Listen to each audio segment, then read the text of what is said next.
Calaamada ugu caansan ee lagu arko bukaanada qaba hoos u dhaca vitamin D waa inay dareemaan tabardari iyo daal.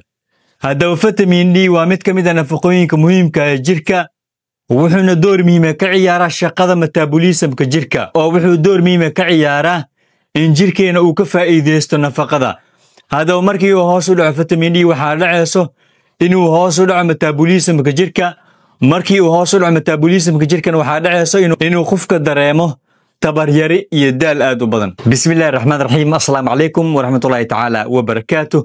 Guud ahaan muuqaalkan waxaan ka hadli doonaa calaamadaha soo muuqdo markii uu hoos u dhaco nafaqada muhiimka ee loo yaqaan vitamin D. Haddaba vitamin D waa mid ka mid ah fitamiinada muhiimka ee jirka. Haddaba vitamin D wuxuu ka mid yahay fitamiinada loo yaqaan fat soluble vitamins ama fitamiinada ku milmo saliidda ee jirkeena u baahan yahay. Haddaba vitamin D wuxuu door muhiim ah ka ciyaaraa shaqooyin badan oo ka socda jirka bini'aadamka. Tusaale ahaan wuxuu door muhiim ah ka ciyaaraa waxa loo yaqaan metabolismka oo ah inuu ka faa'iideysto jirka cunada. Haddaba vitamin D waxa uu door muhiim ah ka ciyaaraa inuu joogteyn ku sameeyo metabolismka jirka ama inuu jirkeena ka faa'iideysto cunada. Haddaba haddii uu hoos u dhaco vitamin D, jirka waxaa ka soo muuqda calaamado.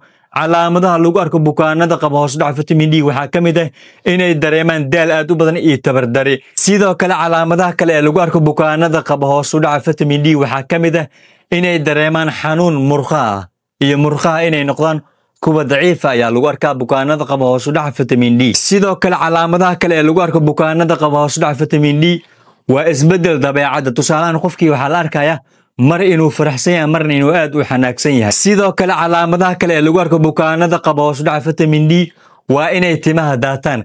Haddaba vitamin D wuxuu door muhiim ah ka ciyaaraa koriinka iyo soo bixidda timaha, oo wuxuu door muhiim ah ka ciyaaraa inay tinta u soo baxdo si hagaagsan. Haddii uu hoos u dhaco vitamin D waxaa la arkaa inay bukaanada lagu arko timo daadasho. Haddaba haddii ay hoos u dhacdo nafaqadan muhiimka loo yaqaan vitamin D waxaa dhacdo in bukaanada lagu arko inay timaha daataan. Sidoo kale calaamadaha kale ee lagu arko bukaanada qaba hoos u dhaca vitamin D waa caabuqyo soo laalaabto. Haddaba vitamin D wuxuu door muhiim ah ka ciyaaraa difaaca jirka. Haddii uu hoos u dhacana waxaa la arkaa bukaanada inuu ku soo laalaabto caabuqyo. Tusaale ahaan caabuqyada kala duwan ee jirka ku dhaco inuu ku soo laalaabto. Tusaale ahaan inuu hargab ku soo laalaabto, iyo guud ahaan haddii uu jirkooda caabuq ku dhaco inuu caabuq hoos ku soo laalaabto. Maadaama difaaca jirka uu aad u hooseeyo waxaa dhacayso inuu ku soo laalaabto caabuq. Sidoo kale calaamadaha kale ee lagu arko bukaanada qaba hoos u dhaca vitamin D inuu daaho reesashada dhaawacyada. Tusaale ahaan qofka qaba hoos u dhaca vitamin D markay jirkiisa boog ka soo baxdo waxaa dhacayso inay waqti dheer qaadato. Sidoo kale calaamadaha kale ee lagu arko bukaanada qaba hoos u dhaca vitamin D-ga waa lafa xanuun. Haddaba calaamada ugu dambeysa ee lagu arko bukaanada qaba hoos u dhaca vitamin D waa inay lafaha noqdaan kuwa daciif ah. Haddaba vitamin D wuxuu door muhiim ah ka ciyaaraa inay lafaheena lagu aruuriyo calciumta. Haddii uu hoos u dhaco vitamin D waxaa dhacayso in lafaheena aan lagu aruurin calcium, taas ugu dambeyn sababayso inay lafaha noqdaan kuwa khafiif ah.